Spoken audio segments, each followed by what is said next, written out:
Okay, I will record it. So, happy Tuesday, June 30th. We're going to be discussing the large intestine channel and points. So last time we went over lung and we went over the basic summary of functions for the large intestine. Any questions before I review a little bit of that?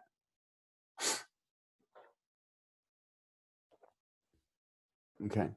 And while I remember, while we're doing the points, while we're going over the points, for some of you, it may be helpful in terms of your memory, in terms of your understanding, to palpate the points as we go, to actually like feel along the channel. Maybe that's helpful for some of you. For me, I'm very visual and kinesthetic. So, all right. So the large intestine, as you know, it accepts the unrefined matter from the small intestine and the stomach. It reabsorbs the water in the midst of the unrefined food and fluids.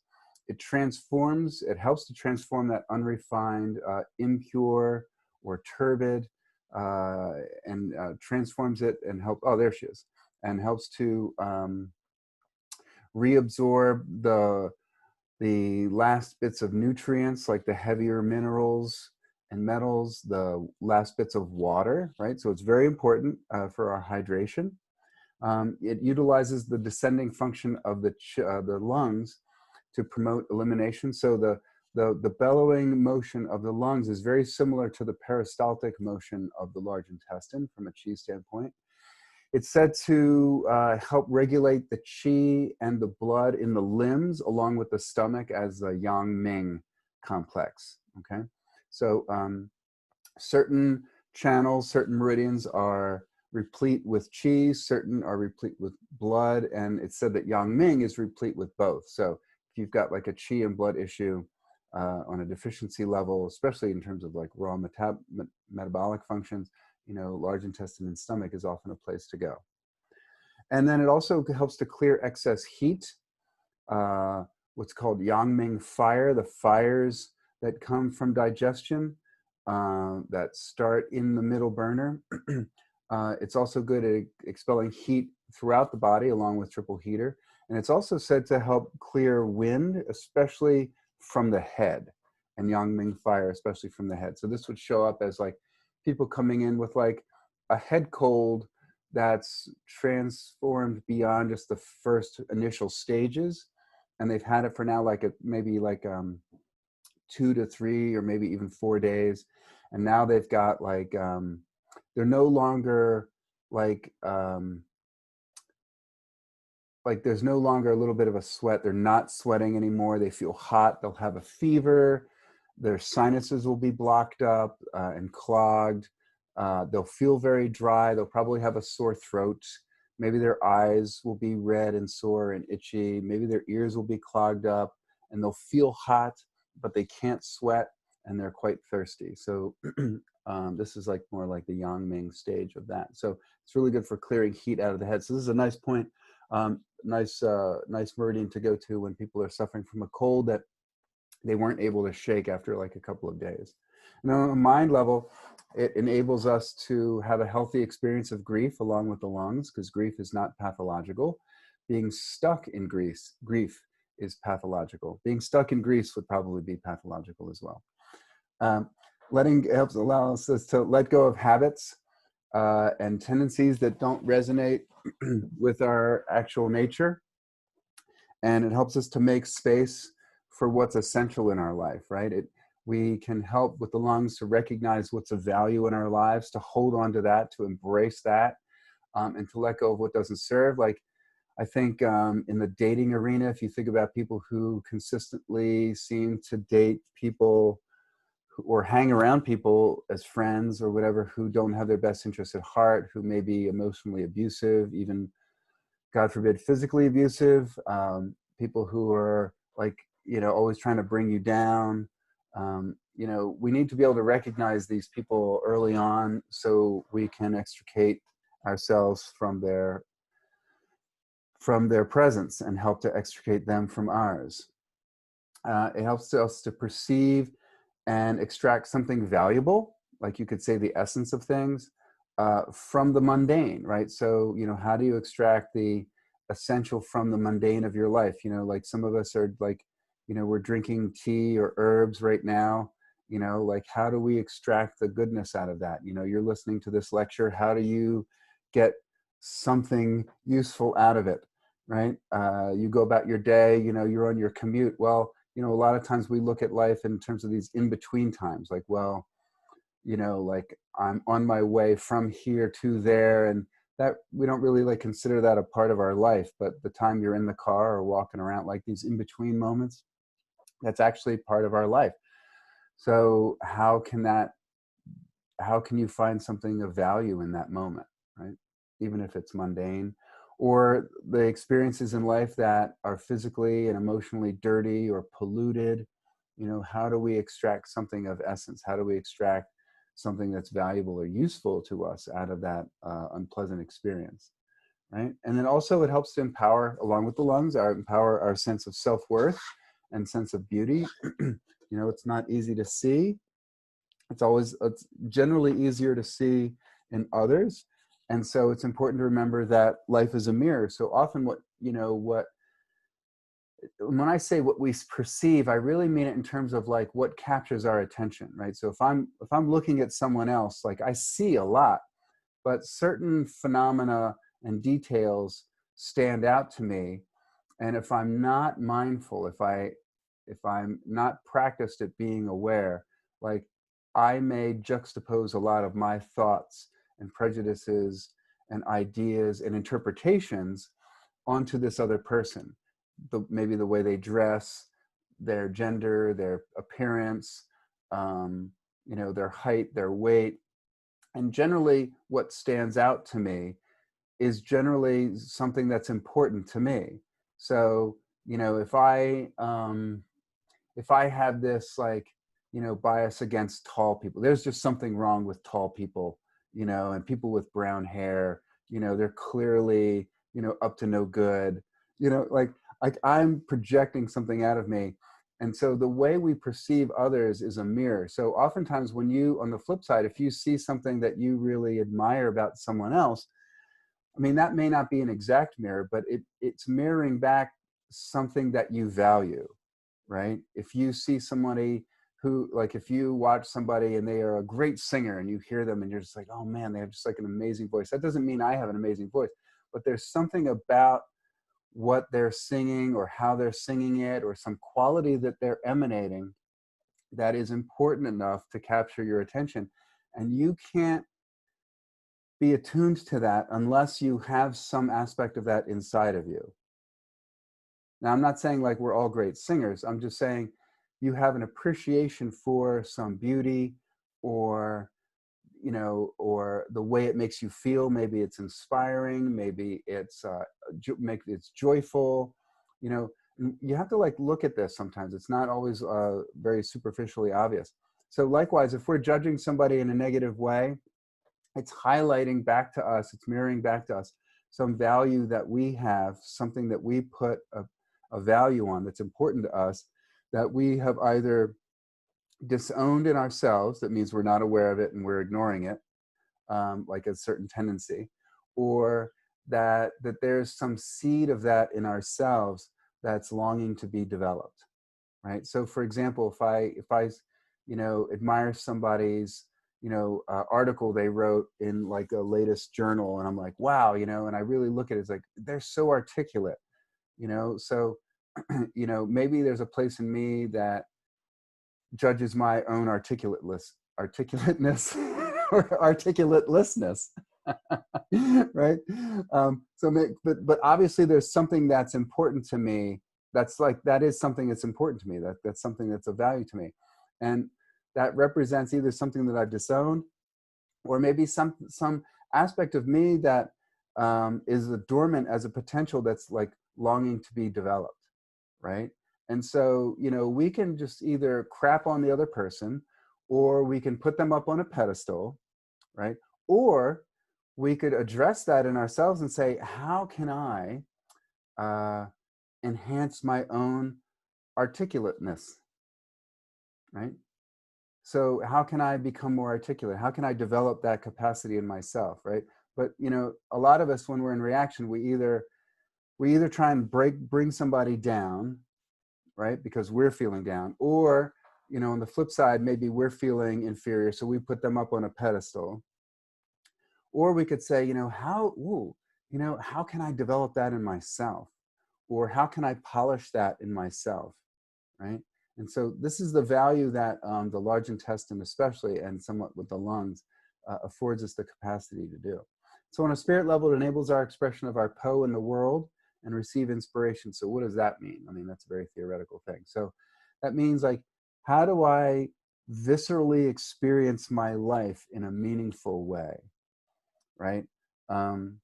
Which means, do I spend a lot of time feeling lousy, or do I try and focus on the essence of things in a way that helps me to feel physically healthy and well and expansive, right? It affords our capacity to experience beauty and value in the world, because really, honestly, the world is empty and devoid of meaning, right? It really is. The world is empty and devoid of meaning. So, we hear that and we think, oh man, that's depressing. But no, it's filled with possibility. It's filled with, it's what we fill it with that gives it meaning for us. So what do you fill it with? You think about your thoughts, your words, and your actions. That's what we fill it with. So is this going to be something of value to you and others? Is this going to be something that stimulates, or is a reflection of something that's essential to you, that's important to you according to your principles, right? Or not? We have that choice. A lot of times we don't realize we have the choice. What's the biggest thing that gets in the way of our choice? Lack of presence. What's one of the biggest things that interferes with our ability to be present? Intense internal heat, damp, and phlegm. That obscures the orifices, that obscures the heart's capacity to be fully present. So then what do? We project our stuff onto the world. So it's important to look at what we judge. And I don't mean just judge in terms of like the large intestine, I mean this gallbladder. I mean in terms of just, what's our interpretation on the events that surround us? What's our interpretation of people when we first meet them? Because really that's just a reflection of things that have become established in your being, because your heart has an eye, your soul has an eye. So what's it looking at? Is it looking through the filter of our problems? Is it looking through the filter of our negative self-judgments? Is it looking through the filter of our pain from the past, right? So the large intestine and lung especially have the capacity to help clean this filter, right? By how? How do we do that? By experiencing reverence and appreciation and acknowledgement of what is and what could be. And really, and this is like the large intestine especially, like there's like sort of a phrase called give me an NBS assessment, like a no bullshit assessment of like what's happening, which means how do I, pardon my French, right? But how do I really bow to what life as it is, and how do I look inside and say, what's really important to me right now? And let that motivate us in terms of how we move forward, in terms of what we think, what we say, and what we do. And we have control of ourselves in reverse order. We have the most control over what we do, a little bit more control over what we say, and less control over what we think. And that takes some practice in terms of personal cultivation. So that also is a very mental thing, right? Like, which is like, how do I beautify myself? How do I beautify my thoughts, my words, and my actions, right? And that comes through like life practices, spiritual practices, meditation, maybe even therapy, acupuncture, something that helps us to become more aware of what it is that we're really thinking. And you just have to set your intention on it, right? And you'll just get a little better every day. Okay. And it also helps to temper our sense of self-righteousness. So this is really an important function today, because there's so many examples of poor behavior that's available to us on the internet.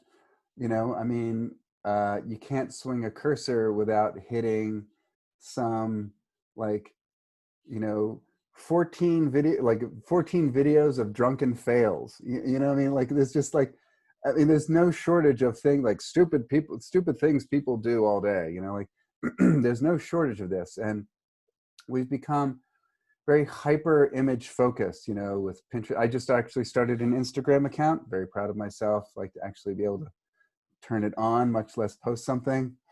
I'm just practicing and playing around with that. But like, you know, like, I mean, there's a lot of things we could choose to post, but look at all like the Facebook posts, the Instagram, Pinterest, you know, TikTok, and many others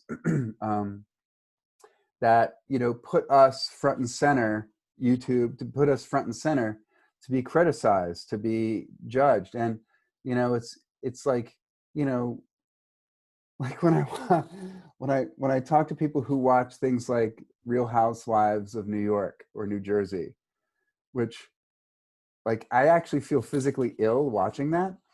But, you know, people are like, well, their life is such a train wreck, it just like makes me feel good about myself. I'm like, well, maybe there's another way to do that, you know, like, without swallowing filthy, dirty water. You know what I mean? It's like a lot of cable TV is like opening a pipeline of raw sewage like into your mind and heart. So, you know, we have to be very careful about what we ingest. And the large intestine is like the one to deal with like the really crappy, rotten burrito we had, but we ate it anyway. You know, so the large intestine and the lungs really afford what I would call physical, mental, and spirit level forgiveness. Because they can process anything. I mean, you could eat styrofoam and process it. You know what I mean? So it's a hearty official, but we want to treat it with kid gloves. All right. Any excuse me? Any questions about that? My parents watch crime shows. It makes me uncomfortable. Yes, yeah, like cops. Like my brother-in-law is a cop or was a cop in Oakland, and the stories he would tell me, and he was like really not like what I would consider, like, I've met a lot of police officers, unfortunately, and he's not like a lot like them, but it's just, you know, yeah, like even watching it on TV, it's not good for our souls. So I mean, we all have our guilty pleasures, right? I mean, you know, I like to eat like fudge sickles, that's my thing. But you know, we all have our thing, but we have to really be mindful of like what it's leaving in our wake. All right, so let's talk a little bit about the large intestine. So it's really interesting that there's almost no points on the large intestine to treat like constipation and diarrhea. I think that that's really interesting. Um, you know, there's a couple of points that treat what are called borborygmus, which is like when your stomach makes a lot of noise. And I think there's one that kind of like is sort of helpful for diarrhea if there's like a lot of heat. But other than that, I mean, it's interesting that like almost all the points for digestive disorders are on the stomach channel and the spleen channel and a little bit on the triple here. I think that that's really interesting. So, but it's not so surprising because this is an upper body channel. And, you know, I want you guys to think about this. Is you don't have to hand in anything, but like, why would the ancients put the small intestine and large intestine channels in the upper body? Right? I mean, that's kind of weird. I just think that that's interesting. Like, why not the spleen? I mean, the spleen is said to ascend, so why put the spleen at the bottom? Like, why put large intestine and small intestine in the upper body? I think that that's really interesting. So maybe you guys can think about that as we go through the channel in terms of what it does and how and what it affects. All right, so let's see. So we've gone over like the basic summary of functions. Again, just as a reminder, you know, any disorders that sort of traverse the Yang-Ming channel on the head, obviously this is really good for. So this is really good for issues affecting the face, the cheeks, the forehead, the eyes, the nose, the lips, the gum, and the teeth. So it's said that, weirdly enough, even though the stomach channel goes down here, that the stomach channel points affect the upper jaw, and the large intestine generally affects the lower jaw. So upper teeth problems are generally stomach, lower teeth are large intestine. This is really good for treating disorders of the ears that have a lot to do with fluids being clogged because of excess damp and heat.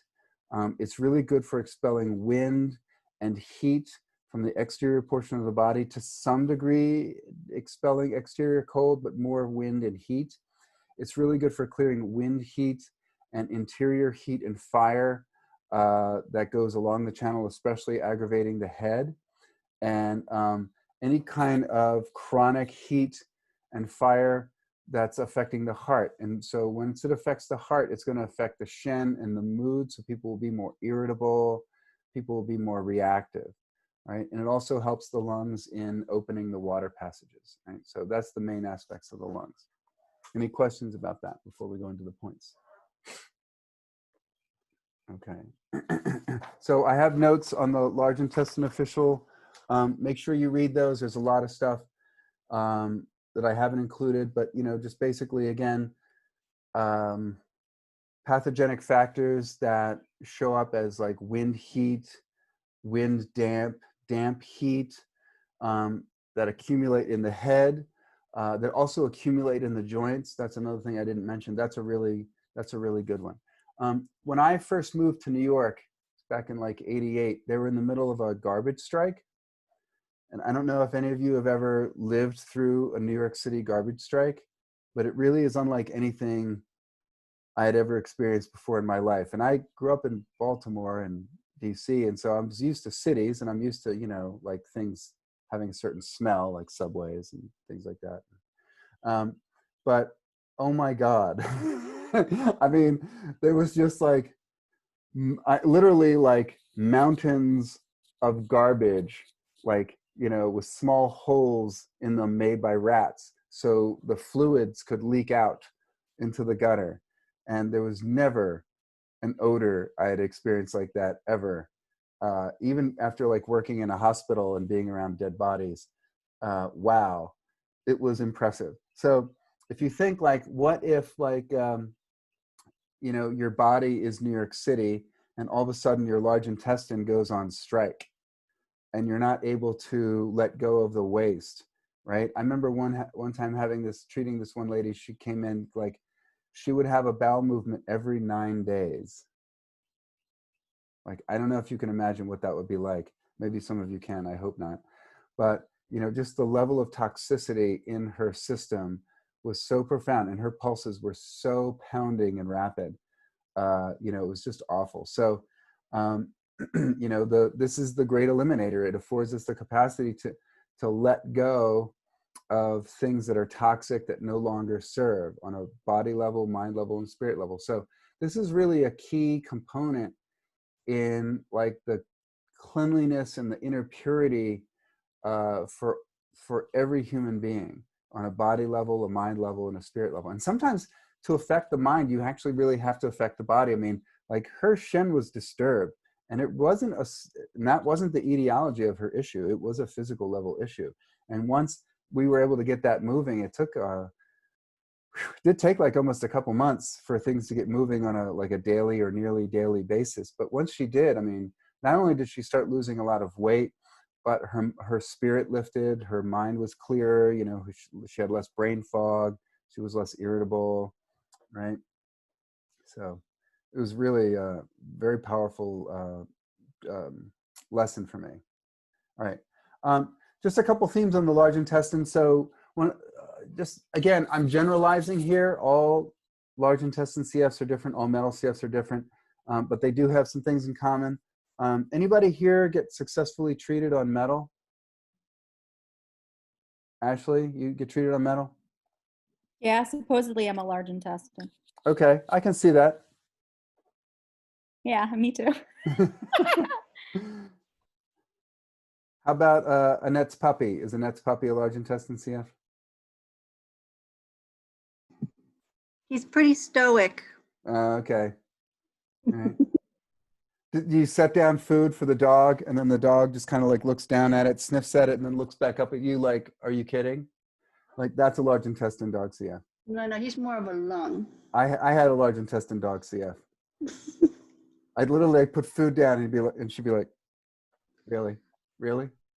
All right. So they have a lot of, one of the things they have in common is like respect and dignity is either very important or not at all important. So self-respect, self-dignity. Like there's a great movie called American Splendor. It was a movie about Harvey Pekar, who was like an artist and a journalist. He was like he wrote like sort of like adult, not adult themed, but like for grown-ups, adult comic book type stuff. And if you ever see the movie with Paul Giamatti, like large intestine CF, Paul Giamatti, American Splendor. He plays a guy named, it was after Harvey Pekar. So respect, high standards or very low standards, honor, dignity. There's sort of like a paternal quality to them, even among women. It's not gender specific, this quality, like being maternal or being paternal. There's a certain quality that comes from that. There's a lot to do with like they're really about connection, but not really with you. It's really about connecting to the essence of things and heavenly aspects of things and like what's right and proper and high quality and high standards, right? They're not about impressing you. They're about being impressive. Like it's not about you. They don't care about you per se. I mean, it's not to say that other people are not important to large intestine CFs. They are, but it's more about, can they be impressive to themselves and to the universe? A lot of them really like to smell nice, or don't care at all about how they smell, in which case they do have a distinctive scent, but it may not be like, you know, Brut by Fabergé. You know what I mean? It may not be that great. There's a lot of interest. They're not, they waffle between being interested and not interested at all in temporary excitement and pleasure. So they can go way down that route, the whole sex, drugs, and rock and roll thing, or they want to avoid it altogether to be very pure.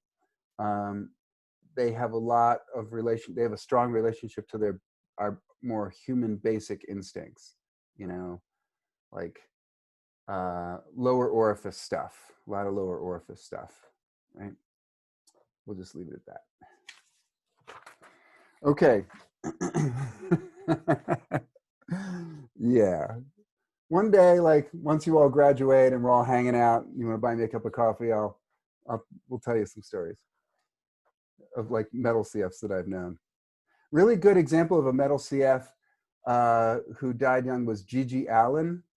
Another one was Wendy O. Williams, who was a singer for the Plasmatics, who I actually got to meet. So you can look them up, Gigi Allen and Wendy O. Williams, the Plasmatics. They're really good examples of like out of balance large intestine CFs. All right, so let's start with large intestine 1. And as you know, 1 is the most important number. So large intestine 1, in this case, is also the most painful number on the large intestine channel. It's the Jingwell point, it's the metal point, so it's the Harari point. So this is like, let's get down to brass tacks here. Like one of the nice things I appreciate about large intestine CFs is they're not interested in your fancy BS. They're not interested in like you putting like a happy unicorn roses spin on things. You know what I mean? They're not interested in any of that insincere nonsense. They're like a birthday card I once got from one of my best friends who's like large intestine with lung within, and then like triple heater within that. He got me this birthday card that said, it had like this picture of Jesus on the front with like this big halo. And on the cover it said, Jesus loves you. And then you open it up and it says, and the rest of us think you're an asshole. Right? So like, pardon my French. So that's That's a large intestine greeting card, right? That's a right. So they don't want any like flowery spin on things. Like they want like, okay, what's the real brass tacks aspect of things that are what's really going on. So large intestine one, as a Jingwell point, opens the sensory orifices, restores consciousness, enhances consciousness. It like wakes us up to what's really happening. Let's look around. Like the liver helps us to look around, see what's going on, and say, okay, this is life as it shows up, like without spin, without any kind of flowery language or interpretation. You know, it's all roses and rainbows. Large intestines don't want any of that, right? So this really helps us to like, almost like the tone. I imagine the tone, this also refers to the second of the 5 musical notes on the pentatonic scale, which, by the way, I think it's still there in the Sackler Gallery, or maybe the Freer. It's the underground one. There's like the Museum of African Art and a Museum of Asian Art at the Smithsonian. They're the 2 underground ones. I highly recommend you going to both of those. That are really awesome museums. But the one in the Sackler, there's also another aspect, like offshoot, called the Freer. They've got the ancient Chinese bells. Really cool exhibit. You should see it before it leaves. It's fantastic. It's a small exhibit, so it's not going to be, you know, like the circus, but it's a really, really cool exhibit, right? Good example of a metal exhibit. It's small, but highly precious. Right? So I imagine that the tone is probably a tone that kind of like cuts through and gets your attention, right? And so this point represents the beginning of the process of refinement. And the first step to refining what we eat or how we go through life is self-awareness and being aware of what is. So this is really good on a physical level for anything that affects the other end of the channel. So you can combine this with points for people who have a lot of sinus congestion, a lot of heat or sore throat in the throat, or heat and dryness making the throat sore, toothache affecting the lower jaw, pain in the lower cheek, a lot of swellings in the jaw region, the submandibular region. This is a point used in a combination of other points for seriously dry mouth. So, you know, for those of you who are going to end up treating people getting receiving treatments for cancer, like especially like radiation, you know, one of the effects of radiation, especially in the upper body, it can result in severely dry mouth, which can be a problem. I mean, you don't realize it, but your saliva, even if like having like no saliva, is a seriously upsetting experience, and it really can profoundly affect your life and how you eat and how you digest your food. So large intestine 1 is a phenomenal point in combination with a couple other points I can tell you offline later. It's like a miracle point for stimulating fluids and salivary secretions in the mouth when it's really dry.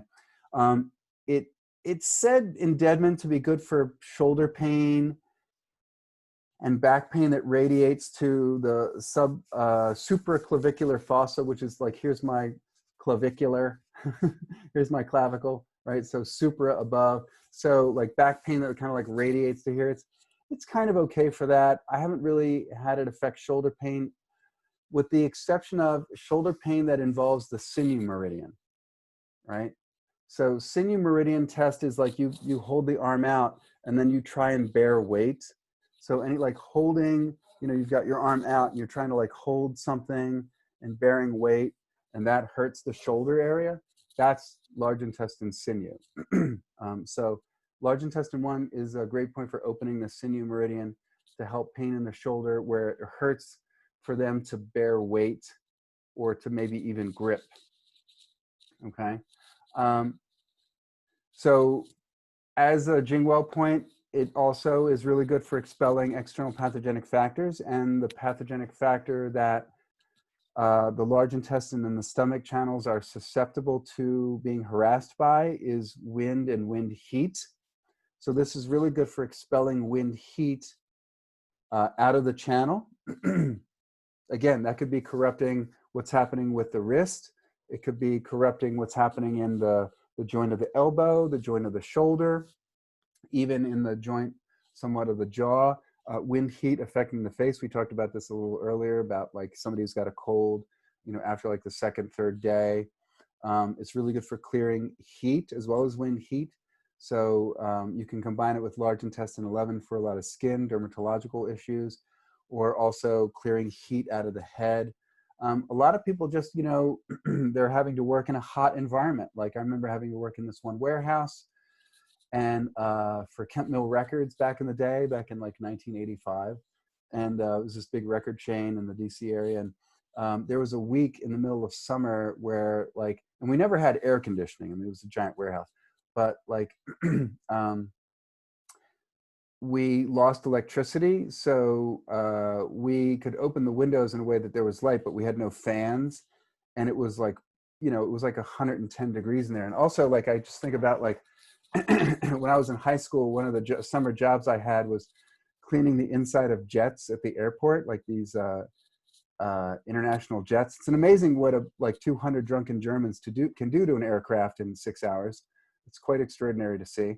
But to save money, they would turn off the AC, and it would easily get to 115, 120 degrees sometimes inside the jet, inside the aircraft. And so every now and then, somebody would pass out, and of course they'd always pass out in the lavatory. So then you got to try and, I don't know if you've ever tried to get a passed out person out of an airplane lavatory. It takes 4 people generally because they're wedged in there pretty good. So people who deal with a lot of heat stroke, things like that. Sorry, my trip down memory lane. Sorry about the digression. But I think about all the people who are experiencing heat stroke, working different jobs, like people who do landscaping, or people who work out in the hot sun, right? That's a hard job. They get heat stroke. This is a great point, combined with some other points to help clear that wind heat out of the system and out of their head and to reduce fever. All right. This is also a great point. Again, people really stuck in a lot of negativity. People stuck in, this sort of dark cloud over them all the time. This is a great point for that. All right. Let's see. Let's take a break. Let's come back at, let's see. Can we come back at 5 of? Come back at 5 of? Okay. So large intestine 2, second interval, second space. So it's right here. It's a little bit under the bone. So you'll needle it not into the bone, but a little bit under the bone, right? On the more palmar aspect, right? And this is the yin spring point and the water point. So obviously, water is good for heat. It's a yin spring point, which is great for clearing heat. So in terms of the large intestine context, it's really good for expelling wind heat out of the face again, like large intestine 1. It's really good for alleviating pain. So why is that? Because it clears the heat and the wind heat that's being caught in the channels, especially in the head, especially where things can accumulate, which are like the hollow spaces, the sinuses, the area behind the eye, inside the ears, right? The sinus passages of the forehead. Really good for clearing a lot of wind heat out of those areas. Again, really good for colds and flus. It's said to be for pain and stiffness of the shoulder and back. Minimal benefit in that regard. I don't really use it that much for this kind of discomfort. It's more either physical level stuff where it's wind and wind heat affecting the face, especially heat, more predominance of heat than wind. And I do this to really also instill the benefits and the virtues of the water, right? Which is, more fluidity, a little bit of connection to your inner intuition. When people, especially metal CS, can get very hard and brittle, which looks like uncaring, uncompassionate, aloof, disinterested. or very sensitive. You know, a lot of metal CFs actually are very tender-hearted, and they sort of get this bad rap as like these being like, you know, hard, tough, you know, aloof types like Ice Princess, you know, SOBs, like, you know, they get a lot of that. But honestly, they're very, very, very, very tender-hearted inside. And so, you know, they can be easily hurt, upset, disrespected, right? Respect is a big deal, like personal, like image. Am I coming off like, do I have my, you know what together? Do I have it? You know, a lot of metal CFs look very put together. You know, even if they're on a budget, they tend to find things that look relatively expensive. Or on the flip side, like they just don't care. And it's just like, you know, what's that phrase? Like beach hair, don't care, right? I treat a lot of women, so I see these t-shirts all the time, right? You know, they're just like walking around in flip-flops, and, you know, their shorts are on backwards and they don't care, right? So, you know, true story. So this really also brings like a lot of fluidity when they get really brittle and hard and hot and tight, right? And a lot of that can be inspired by like a fear that like something is wrong, like deeply wrong with them. So large intestine 1 is a little bit good for that as well, kind of like wakes them up to the possibility of their own beauty. But this is really good for like reconnecting to you know, your inner ambition, your inner drive, your inner perseverance, your inner wisdom, you know, and acknowledging that, you know, we're just at one point on the river of our life, you know, so we're always in a stage of development. So, you know, how do you allow yourself to kind of go with the flow of your own evolutionary path? You know, like it's almost like a lot of metal CFs are like, this moment is the only moment. Okay. So really good for clearing heat, really good for helping people kind of like chill out and relax a little bit more and like ease up. All right. Large intestine 3, third space.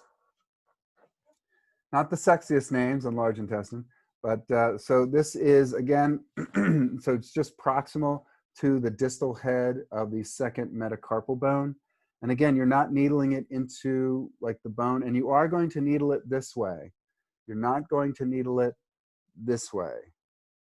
Yes, no. All right. So when you make a loose fist, and all the shoestring points of the hand are the yang hand, right? So large intestine, triple heat, or small intestine, they're all done with a loose fist, not a tight fist, loose fist, right? So you'll curl your patient's fingers under, make a loose fist, right? And then if you look, let me see if I can do this, right? So there we go. So if you squeeze, there's bone, and then there's a tendon underneath it here, right? And then there's a space. So here's the head of the metacarpal, right? Then there's the metatarsal bone. Then there's a tendon under here. It's between the tendon and the bone. So you're going to needle it towards small intestine 3. You can use an 1.5 inch to a 2-inch needle. That's fine. Depth does not equal pain, right? We go, oh, 2-inch needle, right? Like, no, it's like, you know, a 1/2 inch needle can be more painful than a 2-inch needle, trust me, right? So I even got these 6-inch needles. They're so awesome for like going into the hip, and the patient feels nothing. Like they feel the initial stick and then that's it, right? So this goes in this way, right? And this is a phenomenal point as a shoestring point and a wood point to expel wind and heat. Wow, such a shocker, right? Yet another like wind heat clearing point. It's also said to benefit the throat and the teeth. The teeth problems in general, teeth problems are either from some kind of Jing deficiency, which is often congenital, right? So you really inherit your teeth from your parents. I mean, that's most of people's dental issues as like kids and teenagers are Jing deficiency issues. as adults, like late teen, adult, now you're getting into excess heat entering the blood level and the yuan level, right? That is literally like eroding the teeth, that erodes the bones. So these people with a lot of dental problems because of excessive heat in the system, poor diet, sugar, right? Sugar is incredibly hot and creates damp heat in the system, right? So these people also have probably some degree of bone degradation, bone deterioration, spinal stenosis, spondylosis, spondylolisthesis. So that's generally like the two main dental issues. But this is good for dental pain that's from excessive heat, right? So have people tone down the sugar and the alcohol, clear the heat out of the face, out of the jaw.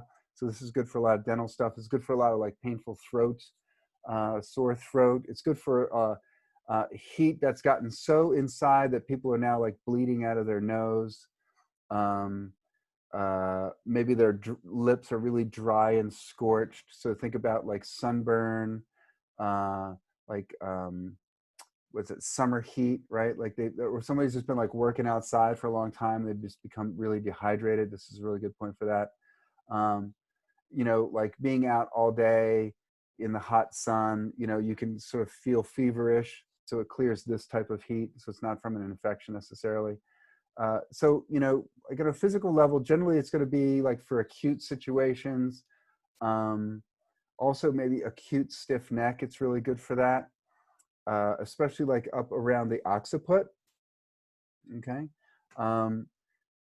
And it's said to be good for like all shoe points. It's really good for, and it's a wood point. So the shoe points, especially on the yang channels, which are wood points, really good for wind, heat, or heat that's affected the joints. That's hard for people to flex and extend their fingers, their wrist, their elbows, right? So it's really good for a lot of joint issues.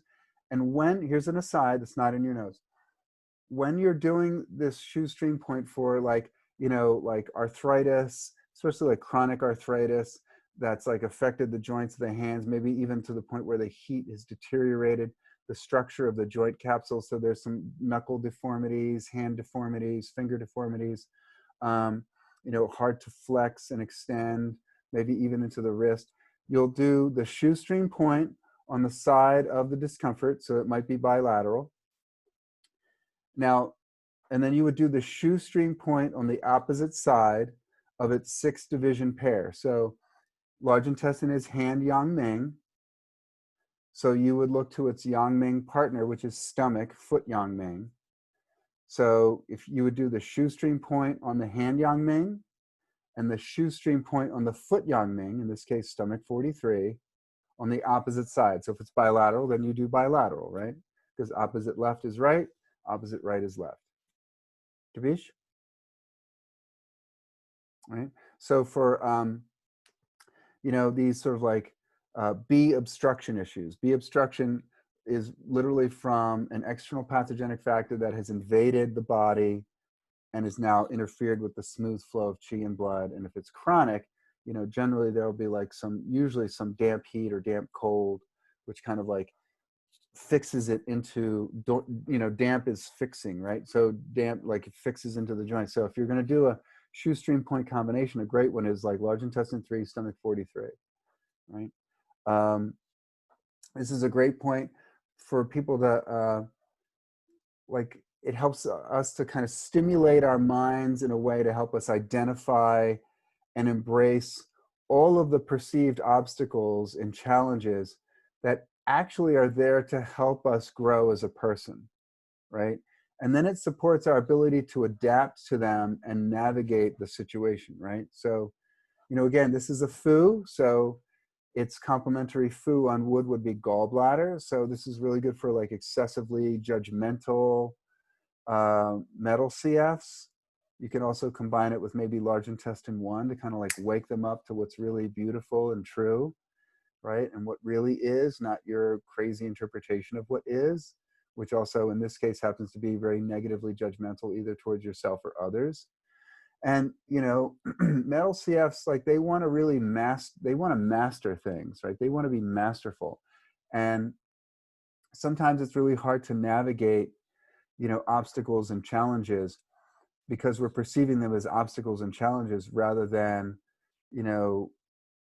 opportunities to change, which is what wind represents. And illness is, what's the spearhead of 1,000 diseases? Wind, i.e. wood, i.e. change, right? They all resonate together. It's all about our capacity to recognize that what looks like an obstacle, what smells like an obstacle, what shows up, wearing overalls disguised as hard work, is really opportunity, right? And it helps us to, like, navigate that, right? So think about wood, vision, creativity, right? The ability to, change plans, change gears, be flexible, gives us a different perspective on things at times. It can impart a different perspective. Again, it's not like I'm turning on the switch and poof, I have this new perspective. But it resonates with our chi system and our shen system in a way that stimulates that part of us that's in charge of seeing things and our capacity to see things from a different perspective. And what you have to do as a practitioner is you have to reinforce that treatment message with your words. You have to engage them psychologically, literally, right? I don't know the exact word in English for it, but like you have to impart some kind of like a suggestive process on the patient to involve their minds and their consciousness, right?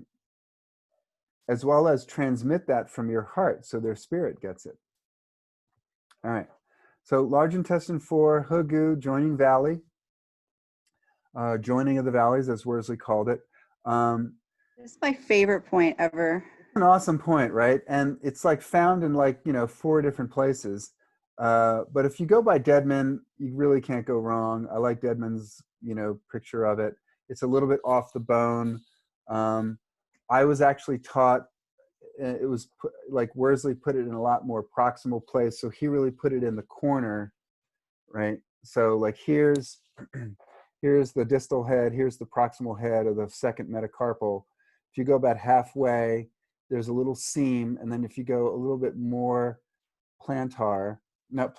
palmar, there's a big muscle there. So if you squeeze, right, you'll see the thenar eminence, not the thenar eminence, you'll see that muscle pop up, right? I don't know if you can see it, right? So when you squeeze, that muscle pops up. Some people put it right in the center of the muscle. Like some people put it in the seam. I would just palpate around the muscle there at like about halfway. So you like kind of come off the bone and then go like a little more. And that's sort of right where it is. And historically, you'd find like where does the muscle pop up the most at the highest, right? And then that's where you would put it, like at that highest point. I don't know if you can see that. Maybe, I don't know. Right, yeah, right there. So like they would put it like at the highest point of the muscle. But if you go halfway and then just a little off the bone into the muscle, you'll get a lot of dachi, and you'll avoid that intense electrical sensation, which can be really powerful. Again, like just about every point below the elbow and large intestine is good for clearing wind and wind heat from the face, the eyes, the nose, the mouth, the ears, right? So, so how do you decide which one to do? Well, if I've got all of these ones that are good for clearing wind and wind heat out of the face, like how do I know which ones to do? I would say generally the more acute it is, the more distal a point you'll choose. This is from me. I didn't get this from the Ling Shu. I didn't get it from the Su Wen. It didn't come from the Great Compendium. It's just, that's my opinion. Generally, the more acute it is, the more distal a point you'll choose. The more superficial it is, the more distal point you'll choose. So by superficial, I mean it hasn't become like established in the deeper layers of the body in terms of its symptomatology and effects. So the more superficial, the more acute. I would say the more distal the point. Also, I rely heavily on my intuition, so I'm palpating the different points. Which one really calls out to me? Or maybe the patient feels one point more than another point, right? Or if I'm having a hard time finding a point, I generally will not do that point. It's not making itself available to me. I mean, of course you want to consider operator error. Maybe I'm just like having a lousy point location day, but that's going to show up on more than one patient and more than one point. Right? Like I know if I'm having a hard time finding stomach 36, like I'm just probably having a bad day. But you know what I mean? But if I'm having a hard time trying to find large intestine 4, it's probably not me. Right? I mean, there's not a lot of places it could be. So the more acute it is, the more superficial it is, generally the more distal. You'll look at more of the subtle actions that it treats. Also in terms of the like the category of point it's in, Jingwell, Ying Spring, Shoestream, Yuan source point. This is also one of the Gao Wu command points. So Gao Wu came up with like a bunch of command points. So like bladder 40 would be like the command point for the lower back. This point, large intestine 4, is the Gao Wu command point for the face.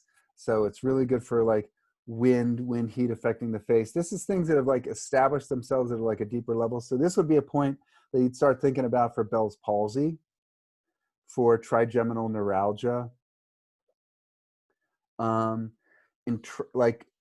sinus infections, right? This wind heat's established itself into the interior, right? Eye and conjunctivitis, tinnitus,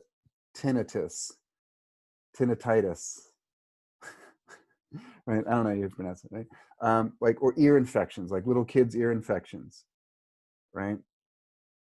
So when they say activates the channel, alleviates pain, what they're meaning is it impels such a strong quality of movement, similar to the shoestring point, but maybe even a little more, where it like moves obstructions and toxins along. Like if you think about like if you've got like, a little backyard koi pond, and all of a sudden like the bubbler or the drain, or you have got like a backyard fountain and the fountain stopped, like the electric pump stopped working and it's no longer circulating, like things build up and then become toxic, right? So this is about stimulating a quality of movement that carries the waste and the toxins away. And like happy blood is moving blood, happy chi is moving chi, right? Because nothing can build up, no toxins can build up. And if nothing can build up, then there's no obstruction. If there's no obstruction, if there's free flow, then there's no pain, right? Buzong detong, right? So I also look at this as like helping people kind of connect back to their yuan source nature. We get so caught up in the world and all the beauty and riches and bling of the world, like maybe your patient's really caught up and like kind of consumed with the next car they want to get, and it's all about like, I'm saving up for the Mercedes Benz or the BMW or the whatever, and like they confuse the essence with the mundane nature of things, right? So sometimes we or a sense of loss of possibility, right? So this really helps us to let go of past loss or the pain from past loss. You're not going to let go of loss. Like there's always like going to be a hole in your universe where something was and is no longer there. Nothing's going to fill that, honestly. Not anything. Not your next relationship, not your money, not whatever. It can distract you, but it can't fill it. So, how do we deal with loss? By acknowledging the value of what it was we lost and how it contributed to us in some meaningful way. And that can include also loss of possibility. Like as we get older, we have less and less possibility in our lives. Like, I don't have the same possibility in my life as I did when I was like 21 or 25, right? I mean, if I start a new career, I'm starting it at 55, and that's, there's not a lot of necessarily time left in that, the same as if like, right, Colleen, you're nodding, you understand, right? I mean, you have to like, nope, Can't check that box, right? Gotta let that one go. So, some people mourn the life that they wanted for themselves or what might have been, right? Or the life they imagined for themselves. And this is a powerful thing. And if you're under 40, it's kind of a hard, or maybe even under 30, it's like a hard thing to relate to. So for those of you who are like on the younger side as practitioners, just be mindful that anyone over 40, especially if you've got like a bunch of kids and, like a home and a partner and, you're in a job that you kind of like, but wasn't really what you dreamed of. And you've got all these obligations and these bills and, and there's a lot of potential beauty in all of that. But sometimes like the mundanity of it can really like weigh a person down. Especially women who, in order to have children can sometimes be forced to, give up some aspect of their dreams because, the circumstances don't afford you to, maybe you just don't have the finances to like do it all, like in this sort of fantasy land where we can do everything. And, we have to choose. I mean, if I choose this, it means I can't choose that. Or if I devote my time here, it means I have less time to devote there. And this is not a judgment about choices, but I'm just saying, like, be aware that a lot of your patients have a lot of this running in the background, especially metal CS. They had a vision for their life about, achieving some kind of excellence or perfection or mastery, and it hasn't worked out that way, right? And this can become a real issue. So there's a lot of regret, right? So this is a great point for, regrets, forgiveness, forgiving ourselves for choosing this over that, or that over this, and again, acknowledging that there's a loss that can't be refilled, and how do we just be with that? We just have to be with it. And there's no happy antidote to that. You just have to learn to like, breathe in, breathe out, eat, let go, eat, let go, breathe in, breathe out. And to realize that, life marches on and we have to make the best of, a crappy situation. And to look at the place in me that says this is a crappy situation. And again, metal CFs are going to be easily convinced that like, oh, well, just look on the bright side. A lot that doesn't work with a lot of metal CFs. They don't want to hear that. Like I'm looking at it and this is what it is to me. You know what I mean? They don't want to be like schooled or coached. You know what I mean? They don't want any of that. So they, what they want is some commiseration. Ashley's nodding like okay,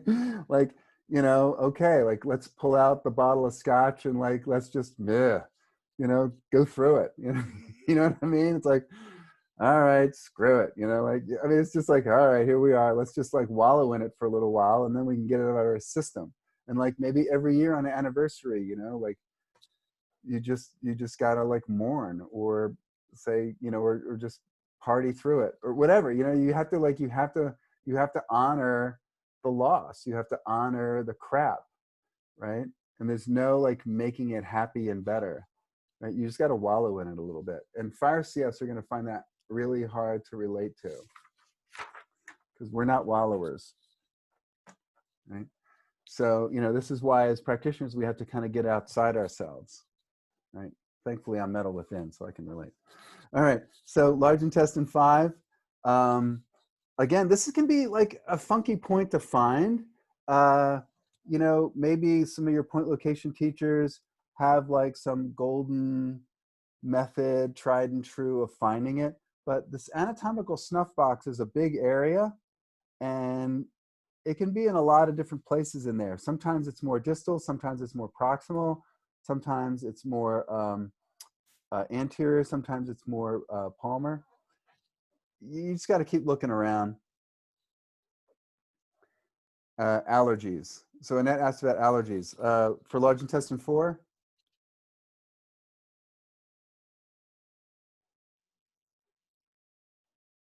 She's not with us. She's playing with her dog. All right.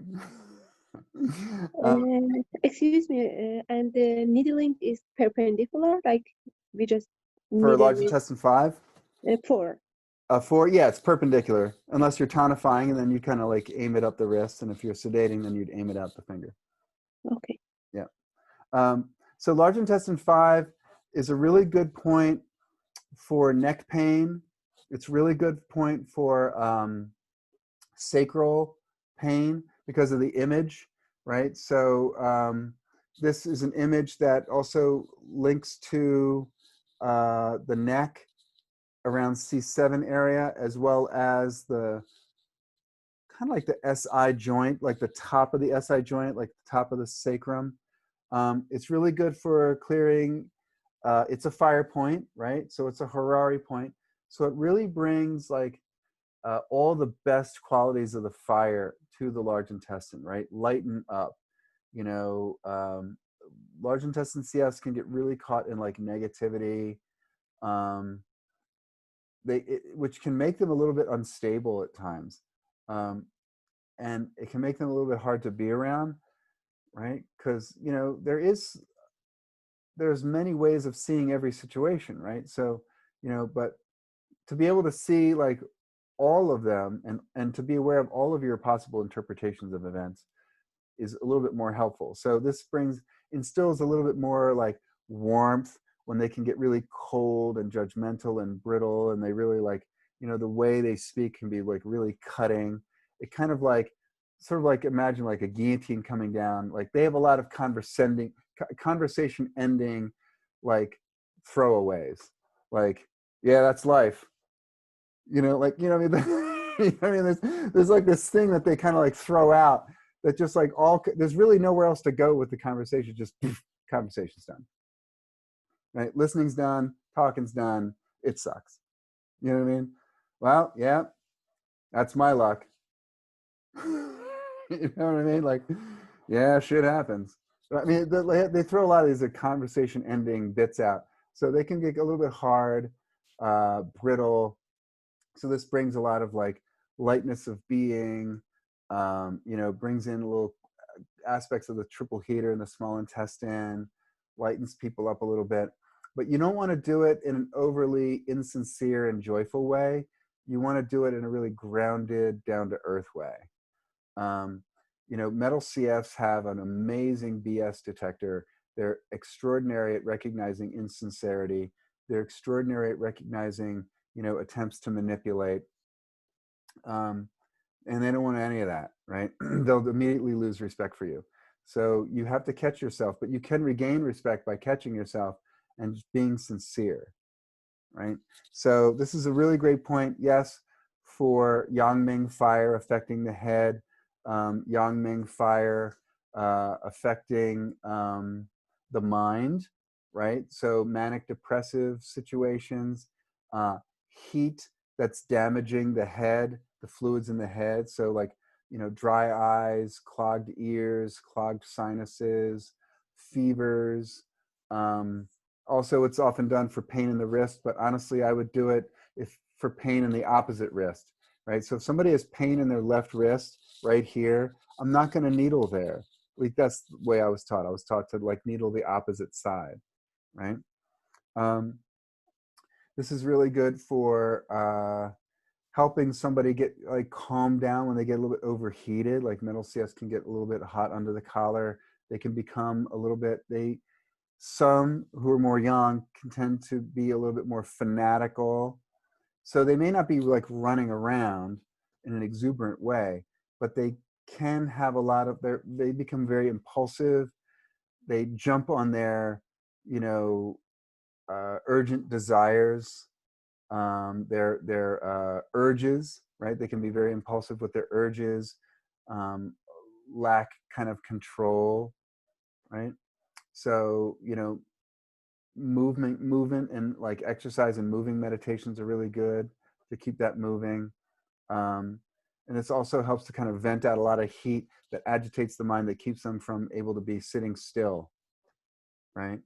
So when they get kind of like emotionally overheated, this is a really nice point to instill more compassion, lightness of being, warmth, compassion. Okay. All right. Hey, Time, Yes. you're talking about needling like the opposite side, but generally at least in our clinic, everything is almost kind of like bilateral. Yeah, well then you would needle bilaterally or do something else, where in this case, maybe you'd go to points on the ankle, Oh, okay. right? So you're not treating points in the area. Like you can avoid that by then saying, okay, well, if it's on the large intestine channel, that's Yang Ming. So that's Han Yang Ming. So I would do ankle point on foot Yang Ming, which would be around Mhm. stomach 41. Yeah. Opposite side. Okay. So large intestine 6, a really great point, kind of underutilized. It's if you don't needle this right, it's going to be painful. So if it's painful, you're not needling it right. So they show, like in the book, they show the arm like this. But I generally don't needle it with the arm like this. I generally needle it with the patient like their arm is resting on their body. I don't know if you can see that, right? So they have their arm resting on their body. And then I would needle it like this way to tonify, right? So it's kind of like how you'd needle like large intestines, lung 7, where sometimes you may even want to like squeeze the skin up a little bit and then with your other hand, like tap the needle in with the tube. Does this make sense? Are you all, do you like squeeze and then tap, right? And I put this in relatively obliquely, like almost like transverse oblique.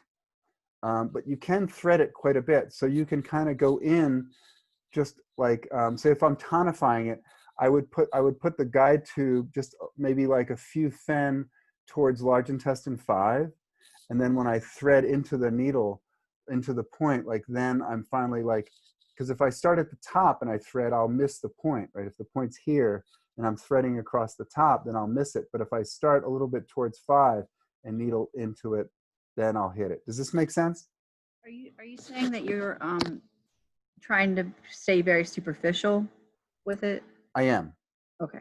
I am. So you want to be below the skin, but you don't want to needle this really deeply because the bone is there and there's a tendon there, right? So you want to avoid that. Now tendons you can needle into and the patient may feel it or sometimes maybe even not. But they might feel a little bit later, like a little bit achy, like they may call you up the next day saying, like for a few hours, that area was kind of sore, especially when I moved it. You probably needled into the tendon sheath or the tendon itself. You're not gonna muck anyone up seriously bad unless you go in there and really manipulate the needle a lot and do any like intense needle action, which you're not gonna do, right? So don't worry about that. But the point is like if you just pay very close attention to what you're doing and move slowly, that'll reduce like 90% of your problems, right? That'll prevent almost everything. So I needle it kind of transverse oblique, right? Whoops, transverse oblique, right? And this is a really nice point for opening. It said opening and regulating the water passages. So what that means is if there's a lot of heat that's corrupting the fluid passages, right? Like the fluid passages into the sinuses, the ears, the eyes, the mouth. Think about salivary ducts. Think about all the ducts that transmit fluids, right? And even to some degree, your blood vessels, right? That's an area where, it transmits a fluid. This is not so great for blood vessels, but that's an example of them. But like think about like where the waters and the fluids flow in the body, like in the space between the skin and the muscles, right? The ears, the eyes, the nose, the throat, even like things that are like nourished by the fluids, so like mucous membranes, right? This is also a great point for edema, especially in the upper body. And it's a low connecting point, so it helps to connect us to the impulses and the influence of the lung. Sure. Sorry, I yawn when I'm hungry. So the lung provides us like the rhythm of life, right? The certain beat or a rhythm that provides structure, regularity. In fact, we talk about moving our bowels in terms of being regular, right? So while I would say this isn't a great point necessarily for constipation, it is good for difficulty urinating because, again, think about opening the water passages via its capacity as a low point and connecting to the low vessel of the large intestine, which you can read about in Deadman. So a lot of the functions of this point are because of its effect on the longitudinal low, as well as the transverse low connecting to the lung, but mostly because of the longitudinal low and the deeper pathways that connect the different areas of the upper body and the large intestine channels. So that's why it's really good for acute edema, especially in the upper part of the body. That's also accompanied by an absence of sweating, right? So it's especially good for upper body edema, edema of the face, throat, maybe even the upper chest, and like people just feel like a lot of like fluid buildup here in the chest. That's accompanied by a lack of sweating. That means that the heat is trapped in the body. The body doesn't have enough chi to open the pores and vent to the exterior. And as you know, what are great venting points? Low points. So combining with like lung 7 and large intestine 6, this is a great point for like a lot of heat and dampness trapped in the upper body. Right? It is include for like, is it helpful for the people who had like a breast cancer and then surgery and they have a lot of edema in their hand? Yes. Yeah. And it's interesting, like the image for this point is an image of a man, because everything was a man back then. So, but it's an image of a person leaning over to one side to read the inscription hung over a door. Right? It's like, right? So there's this quality of like, the momentum has stopped, like the direction now has kind of been altered. So this is really good. And, this has a lot to do with like Li, right? And so, it also refers to the growth cycle of crops, right? So it's the ending of a cycle, but also represents the beginning of a cycle. So this is really good as a low point, veering passage, because the meridian itself veers a little bit, but also it's referring to the veering of the connection to the lung and lung 9. But also like when things kind of like come in and force us to veer off course in our life, right? All of a sudden, like we're going along and now we're confronted with this door, and then we gotta like take a closer look at this. Like, what's something that I need to like take a closer look at in my life that may be obstructing my normal ability to just kind of go with the flow. All right. And it's a really good point to reconnect to all the virtues and the correspondences of the lungs, right? So on a body level, the capacity to kind of like breathe and regularity, routine, rhythm, beauty, what's precious, what's important, right? So all these, like they connect with the heavenly chi, because sometimes the large intestine get really like stuck in the mud, really stuck in the mire of life. They're really good in the trenches, working with the poor, working with the diseased, working with a lot of like social rejects. People like think about like in the 80s, early 80s, especially like people who were, dealing with AIDS and, how it was like a wasting, thirsting disorder. So it would leave people looking very sickly and gaunt. And so, the fact that it was also considered like gay men's disease. I mean, how insulting is that? So these were like, people were like kind of stigmatized by society. So large intestine CFs are like great. Like they're built for working with people like that who've been shunned by society, disrespected, disregarded, people whose beauty no one's able to see or wants to see because they're just looking at the exterior, right? Large intestine CFs were like built to work with folks like this, you know, the downtrodden, the forgotten, Yeah. the disrespected, right?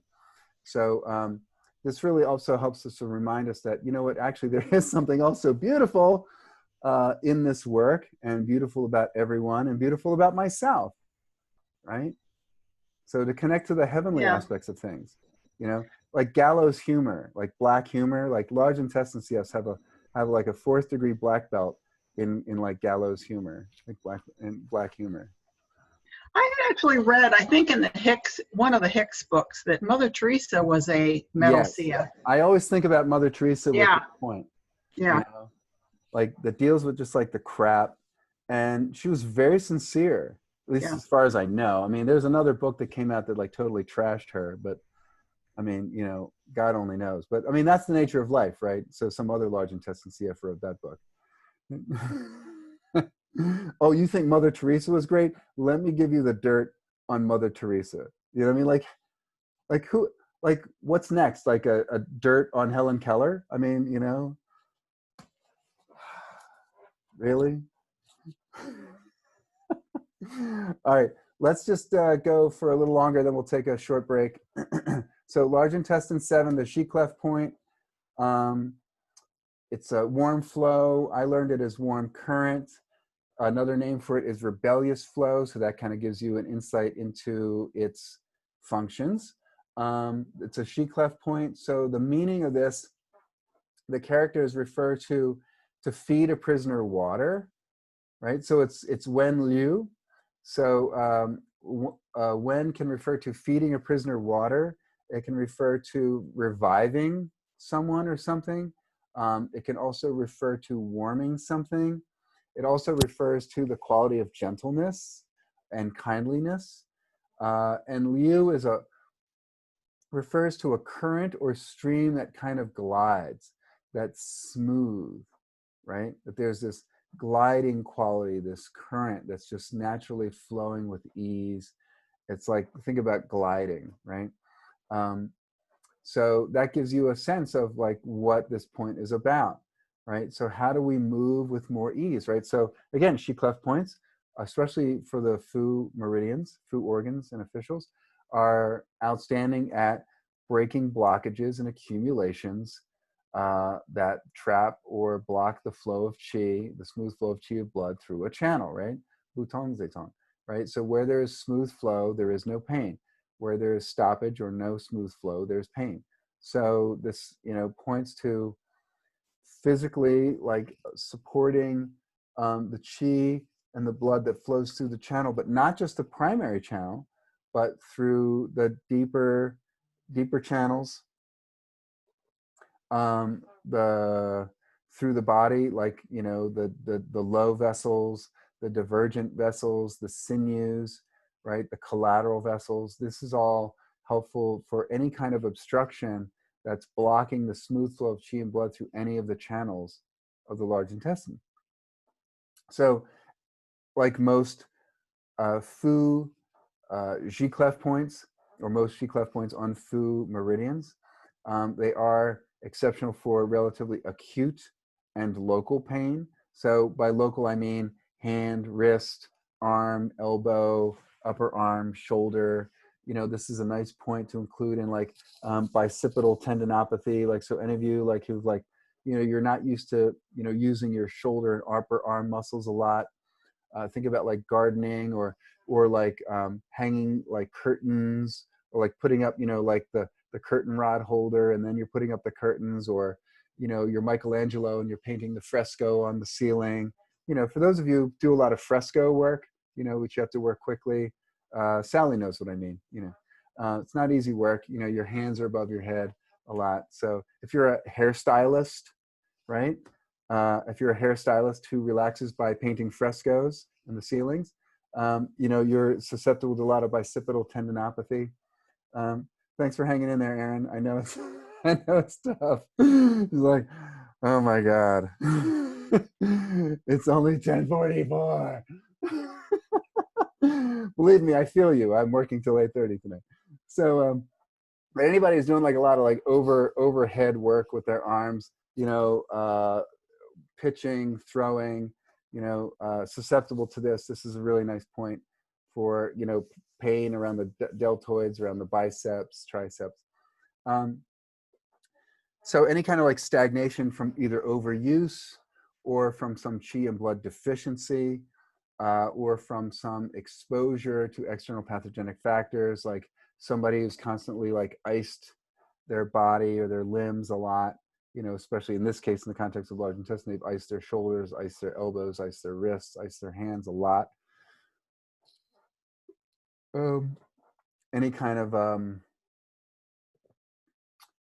I don't just use it for acute situations though. For me, like I use it for a lot of chronic, stubborn blockages in the channel as well. And it's said to be good for clearing Yang Ming fire and calming the spirit. Why? Because by the time it gets to this point, signifying like it's gone through the many layers of our being into like the internal layer, either physically or psychologically, by the time it gets to this level, it's now upsetting the blood level. Like it's like, you could think about large intestine 6, large intestine 7, things are at the blood level. So it's affecting, the skin, it's affecting the mood, they're irritable, they're cranky, it's hard to be comfortable in their body, they can't really sit still, right? Fire agitates. So this is a really good point for that. As well as also for people who are really disconnected from their own internal resources, their own inner strength.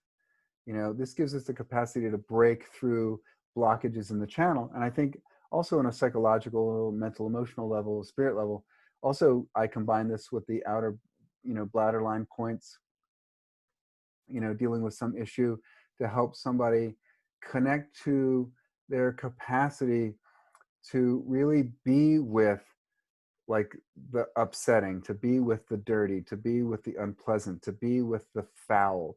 If you think about like homicide detectives or people who work in the funeral home industry, who are like undertakers, who are in charge of like presenting the deceased, for a viewing. You're working with embalming the person and putting makeup and reconstruction, people who've gone through horrible accidents. So people who like work with the dead, work with the diseased, we can, nurses, we just get like healthcare workers, whatever, trash collectors or whatever it is that like you have to deal with some kind of like crap that affects the senses, right? That really affects the senses, especially the sense of smell or your sensibility in terms of like your tender feelings, like having worked with a number of police officers who unfortunately have to like respond to some really unpleasant situations day after day, day after day after day after day after day. They're not called to someone's home because they got a brand new puppy and everything's great. They got called to somebody's home because somebody's beating the crap out of somebody else, or they're putting their children in danger, or they're behaving in a way that's dangerous. And so you see the worst, and I think about this with my brother-in-law all the time, like just dealing with like the worst of humanity, like all the time. I'm not making a political statement. I'm just making a statement about, what people experience in a day-to-day basis. Okay. This isn't like pro-police, anti-police. I don't want to get involved in any of that. I'm just using this because he's my brother-in-law and like I know him. So, thinking about also the people that pick up our trash, right? They're not out there admiring our nice yard. They're picking up our crap. That stinks.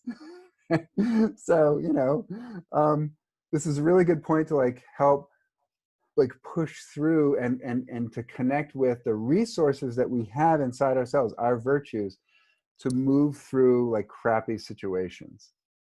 Not to change it, not to put a nice spin on it, but to say, you know what? I can actually relax, breathe deep, relax into my body, relax my Po, which gives me the capacity to relax into my body. Yep, haters gonna hate. Like just like move. I can just flow through this. Like, the river of time is continuing.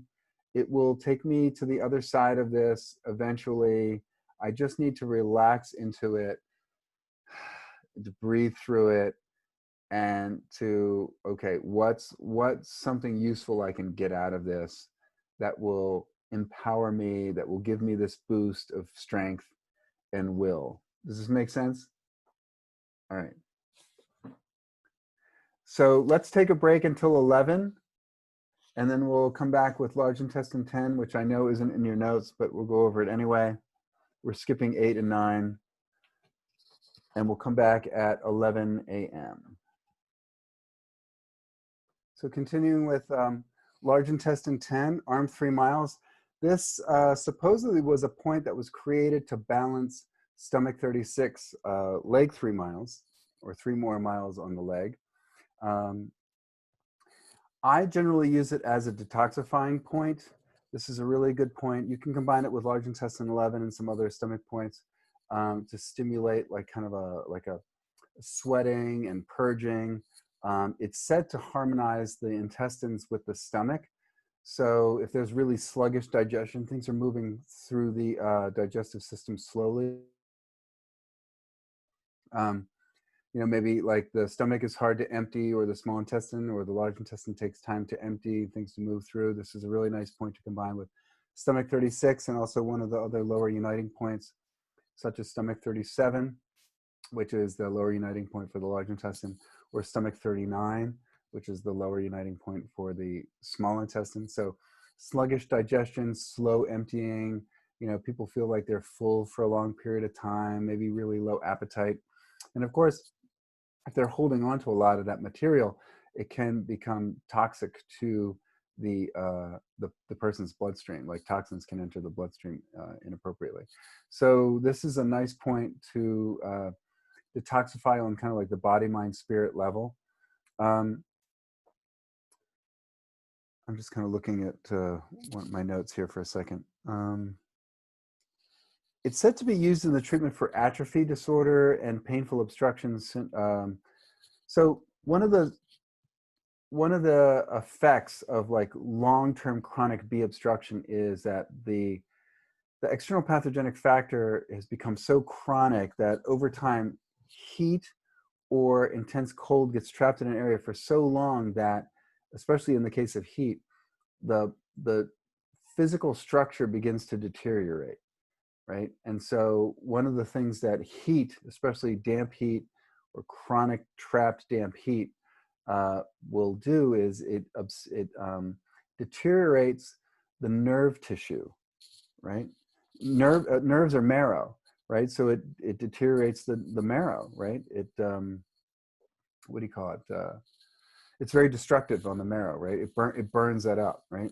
And so one of the things you have is like Way atrophy syndrome. So maybe there's like almost like it feels like nerve damage, where they may not feel like numbness or they may not feel actual tingling, but they will feel maybe numbness and a lot of weakness. So muscle weakness, unexplained muscle weakness, like, I try to exercise and I'm active and I'm eating fairly well, but the problem is they've had so many sustained injuries to an area nearby that heat has spread and destroyed a lot of the nerve tissue and the marrow. And so the capacity to like use our nerves to contract our muscles has become impaired. So this is a nice point to often combine with like large intestine 4 and large intestine 15 for pain and weakness and lifting the arm, right? And it's a very detoxifying point. I really like it. Okay. So large intestine 15, sorry, 11, sorry, large intestine 11, pool at the crook, or what I learned from Worsley was crooked pond. So this is the earth point, it's the Hussey point. And this is a point that you always want to do with the elbow flexed at some point, right? Like, so it's about halfway between the end of the crease and the lateral epicondyle. It's about halfway. When I learned it, actually, they were really intent on putting it like right in the crook of the bones, right? Of the humerus and the radius, like right in that corner, which is not super comfortable, I have to say. And so, looking at different point locations, and now, with Deadman, It has it more sort of in the meatier part of the arm, the elbow here, which is a little bit easier. And it actually does give you a different dachi sensation. It's a little bit more subtle. It's a little on the achy side. It's not hard. It's not intense, right? So it's a lot more comfortable. All right, so let's see. So this is like one of the primo super excellento points for clearing heat from the body, not just the upper body, not just the face, not just the head, but from anywhere in the body. That's basically its main action.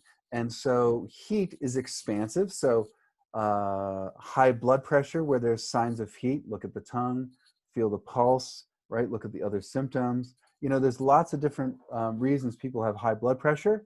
One of them is a lot of heat or damp heat in the system. So you want to look for that when the person is on high blood pressure medications. And obviously, I just have to say this, never ever tell someone to change their blood pressure medication. Okay, never ever. There was an acupuncturist like not too terribly far from me, like in the city. And a lot of people would come to see me after seeing him because they said he was kind of crazy. And I don't know, I've never met him. I was never able to meet him.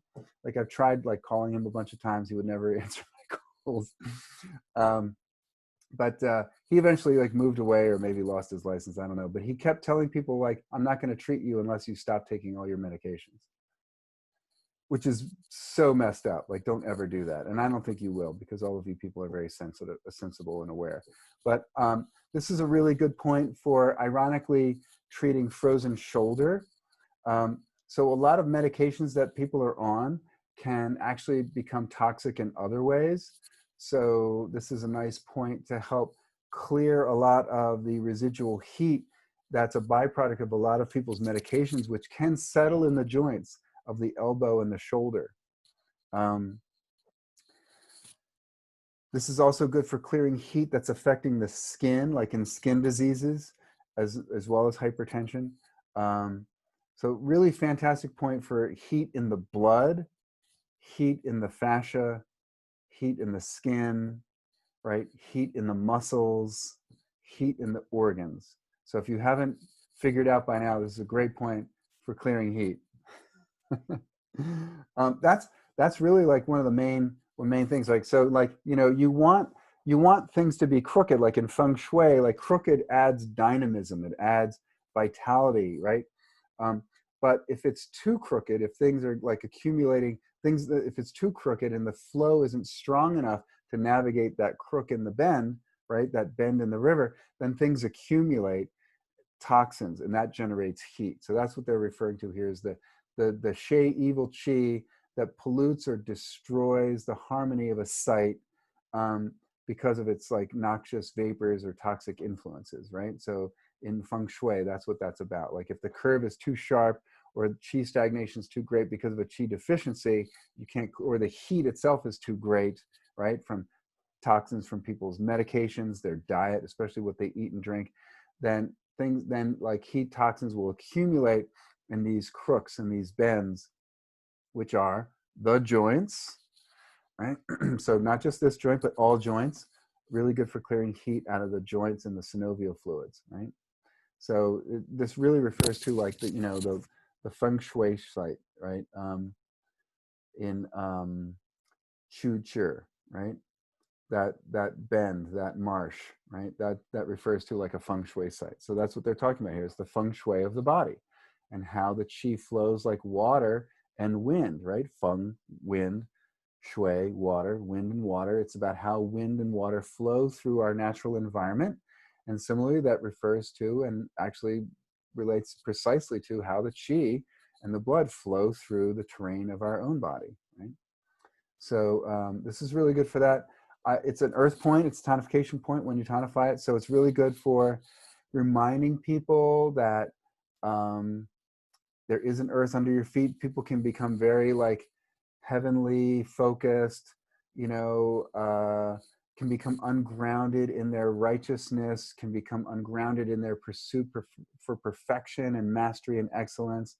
So this reminds people to slow down. Like earth is about the beginning of the descent, right? It's not the free fall of autumn. It's about like beginning to slow the roll of summertime and high fire.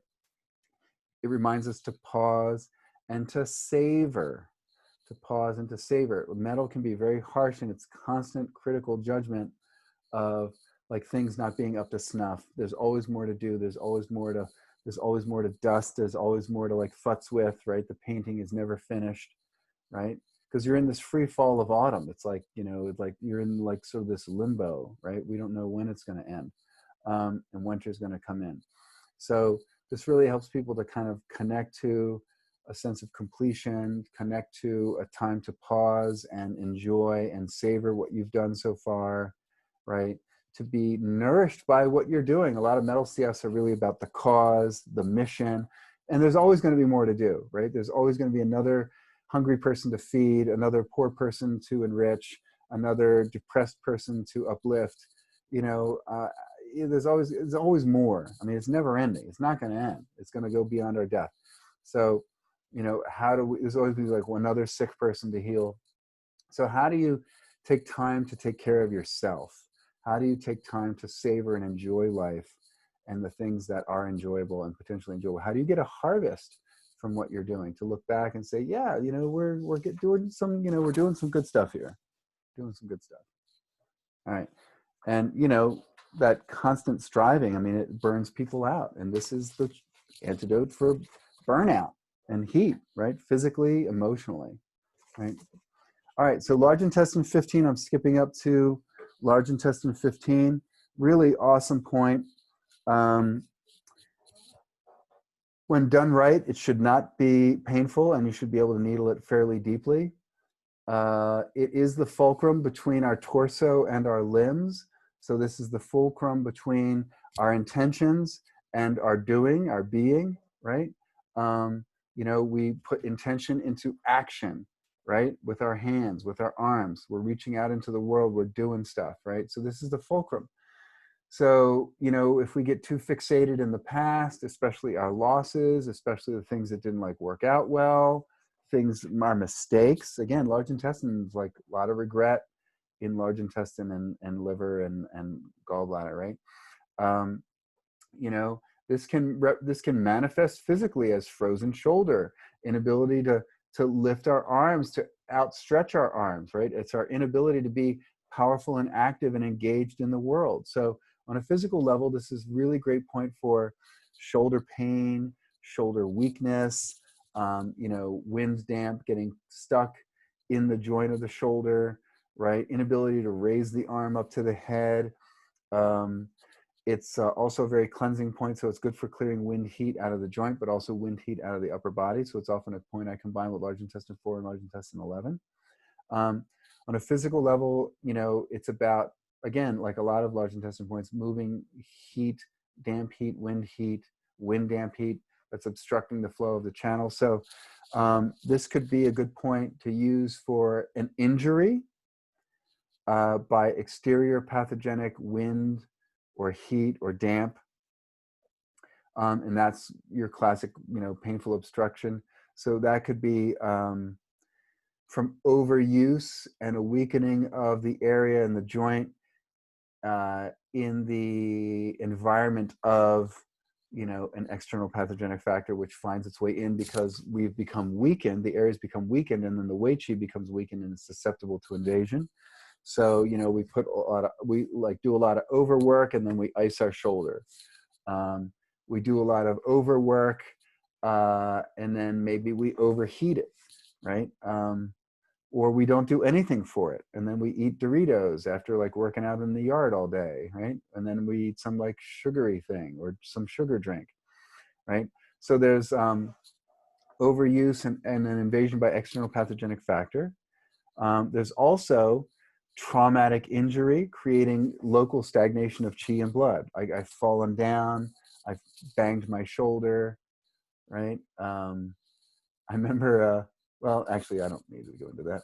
But anyway, so people have like injured their shoulder from some kind of traumatic injury, really good for that, as well as misuse or overuse but there isn't the same external pathogenic factor invasion, right? It just feels weak and sharp pain, right? Also, deficiency of qi and blood from overuse, which doesn't necessarily like result in an external pathogenic factor invading. It's just like, so you don't see a lot of signs like, oh, it's not really better with cold. It's not really better with heat.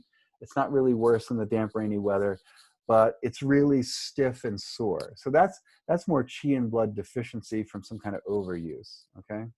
There's no real climatic factor involved. So this is a great point for all of those, right? Those three things. And I believe they're listed in Deadman, so you can look at that. But predominantly what I do this point for more than anything else is people who are consumed by their shoulds and their shouldn'ts, right? I'm not saying to live without rules. I'm not saying to live without some kind of conscience. What I am saying is that at some point in our development as human beings, especially as we move from teens into adulthoods, you know, your parents have raised you to survive their childhood, right? They're not going to experience a lot of the situations that we experience, and our kids are not going to experience situations, and we're not going to experience like situations that our kids experience. Like I was never bullied on Facebook. You know what I mean? Like there was no Facebook, there was no computer, right? I mean, you know, there was a TV and it had 5 channels. Right? You know, it had 3 VHF and 2 UHF, right? Remember that?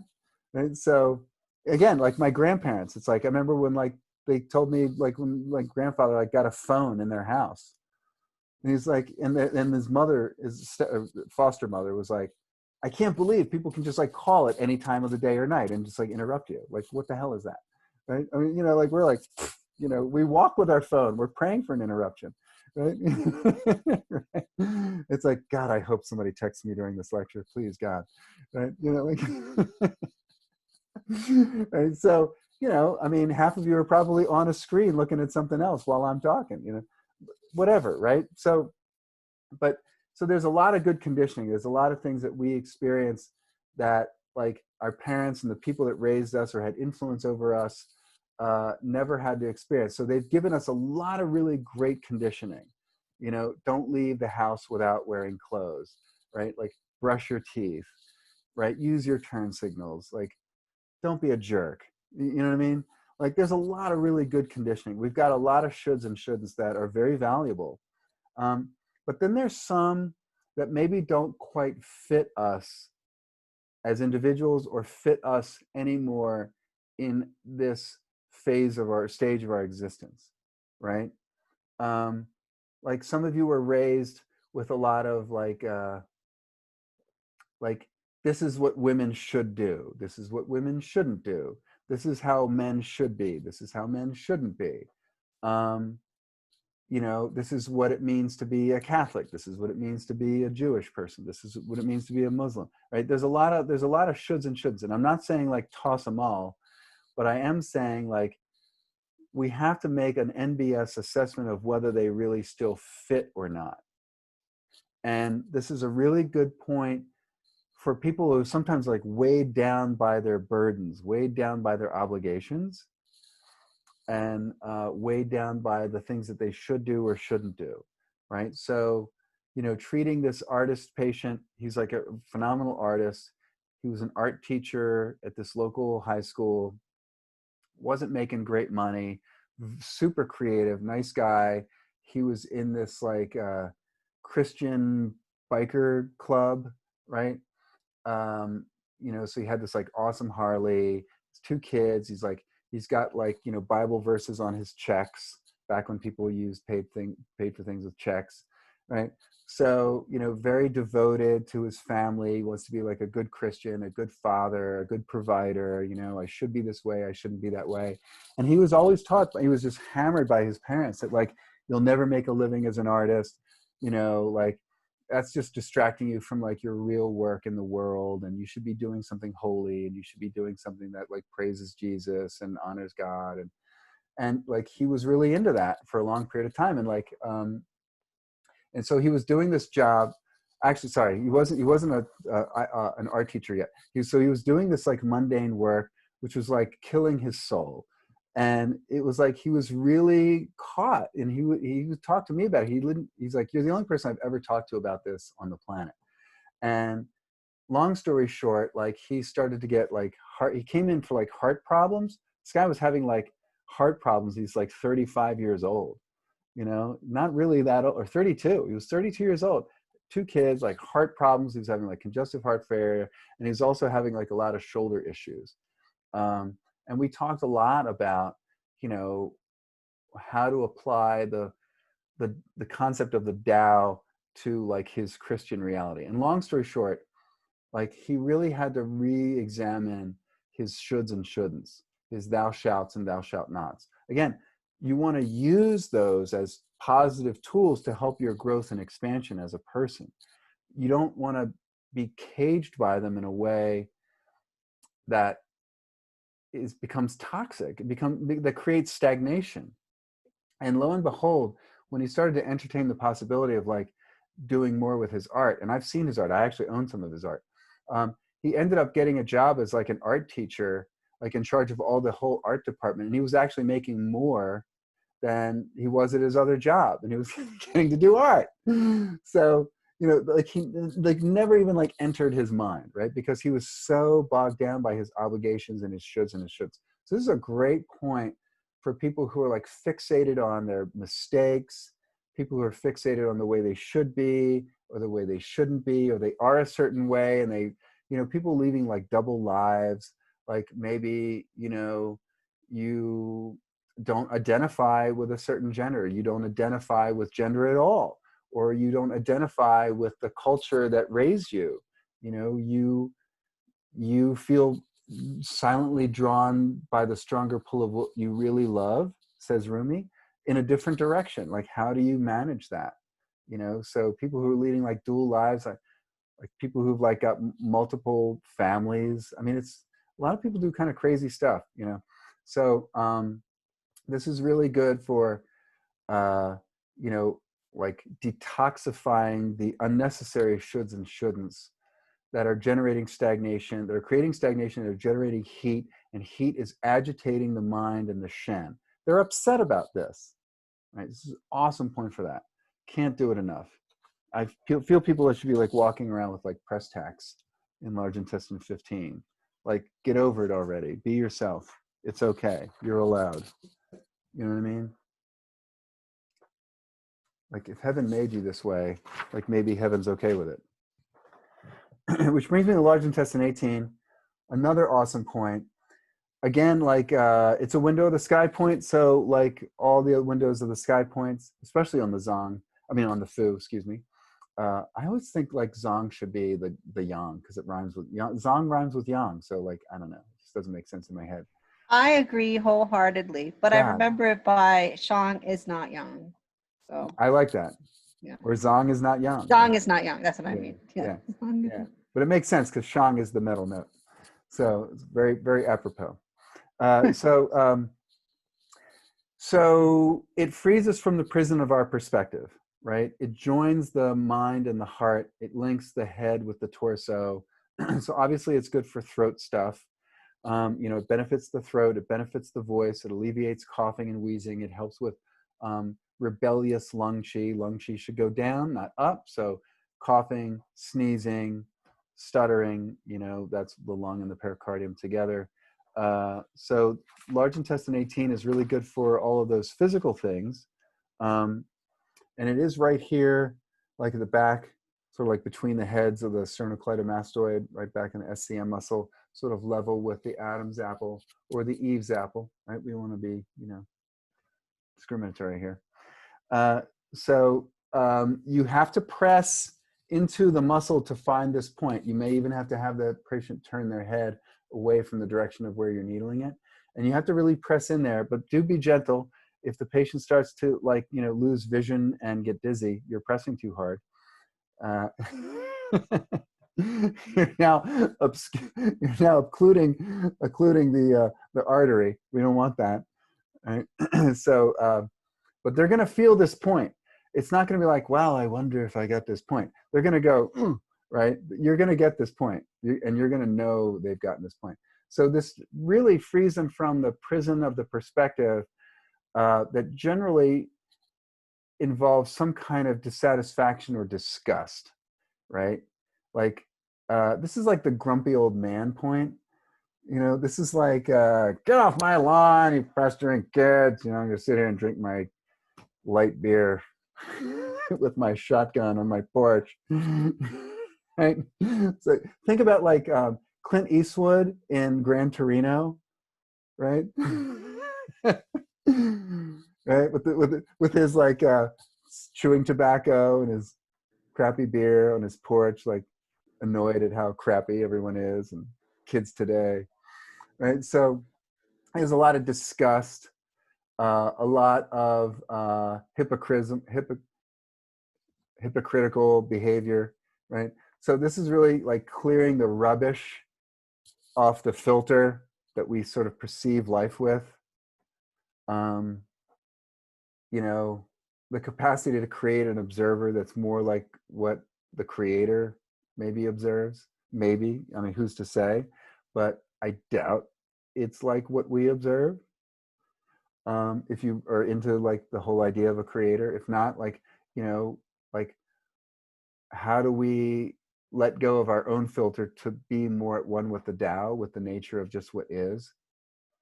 It helps us to afford a larger perspective on things, to be less concerned with like the fleeting experiences and the fleeting pleasures of life, right? The Po is all about like a visceral experience of humanity. Like, we want to feel good, you know, we want to like get high and get low and, you know, ride the roller coaster of life and feel this and experience that. I mean, we just want to like milk it for all it's worth, you know, feel emotions and sensations. And, you know, it's all about that. Like, so we can get kind of consumed with that and not see the larger picture, right? So, you know, it becomes like you know, yes to pleasure, no to pain or discomfort. Or, you know, like people who engage in cutting, I often combine this with low vessel points, like low junction points, and bleeding the low vessel points. I wouldn't bleed this point though, but maybe bleeding outer bladder line points along with the low vessel points, and combine it with this point for people who are like doing a lot of self-harm, either cutting or abusive type behaviors. Could be drinking, could be whatever, taking drugs, it could be whatever. You know, some people like, you know, hit themselves with things, you know, do damage to themselves. So, you know, this is really maybe an attempt to really feel alive, to feel something, to not feel dead, to not feel like a corpse, right?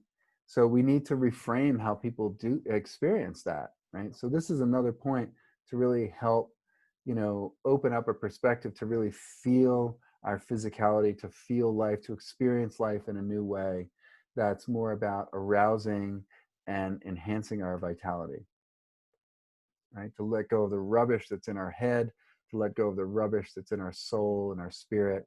You know, some of us were raised with a lot of really negative feedback, you know, that people, like a lot of my patients that were taught like from a very young age, like they were given a lot of negative self-image, you know, like, you're a piece of crap, you're really stupid, you'll never amount to anything. And, you know, honestly, we know that people are just talking to themselves. They're really projecting their own crap onto their kids. Or maybe sometimes we get in that state where we're looking at like our partners and we're projecting a lot of our crap onto them.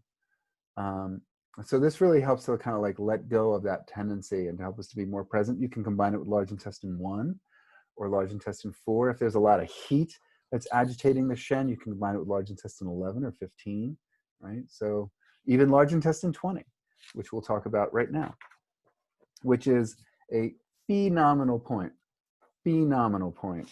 at opening up to greater possibility, to welcome the beautiful fragrances that are available in the world. You know, I think about the honeysuckle that's growing wild behind my office. And there's times in the summer I get out, like of my car, and I'm just like hit by this incredible floral fragrance. Also the tulip magnolias, which unfortunately only are like emit their scent for maybe like a few weeks at the most. Yeah, had Prestex and large intestine 20 all day yesterday. It is the best. It's great. You know, you can also combine it with large intestine 11, large intestine 4, large intestine 1 to kind of hit the whole channel, to open up the whole channel. It is like on that nasal labial groove, which does seem to get larger as one gets older. So this is said to open the nasal passages, expel wind and clear heat, which block the nasal passages. So that's what helps us to welcome fragrance. It opens our ability to smell. It enhances our capacity to smell by opening the sinuses, opening the nasal passages, right? So it's a local point, you know, named for its ability to treat all disorders affecting the nose, right? BU1, literally nose pool, is nasal congestion, right? So this is really good for like excessive discharge, whether it's clear or colored. And so you think about, you know, people who are in the position to kind of like literally or psychologically or emotionally like kind of smell crap all day, or smell something unpleasant all day. Like think about like, you know, again, people who work in hospitals, there's a lot of cleansers, a lot of industrial strength cleaning products, artists, you know, especially who work in oils, you know, things that like clean the brushes and materials, things like that. People who work around a lot of detergents, like even going in zips. Oh my God, I don't know how these people work there when it's not summertime and they don't have the windows and doors open, because like I've gone there when the doors were closed because it was wintertime. And it was like, I couldn't stand being in there for 5 minutes. So these people are in there for 8-9 hours a day. Like it's so toxic. It is just insanely toxic. So also psychologically toxic situations, right? Toxic relationships, toxic work environments, right? Any kind of toxic environment. This is really good, especially combining with large intestine 1 to like wake people up to like, hey, maybe I should do whatever it needs to take and to bear whatever unpleasantness I need to bear in order to get out of this highly toxic, potentially lethal, either psychologically or physically situation, right? A lot of people don't leave their situation because the discomfort is uncomfortable, and the potential for having to change would create the discomfort of the unknown and the uncertain. So people choose the familiar over the unfamiliar. You know, we're hardwired to do that, by the way. It's not a matter of will. It's ingrained with like, you know, 100,000 years of evolution. We're wired to seek the familiar. We're wired to hold on to what's familiar, right?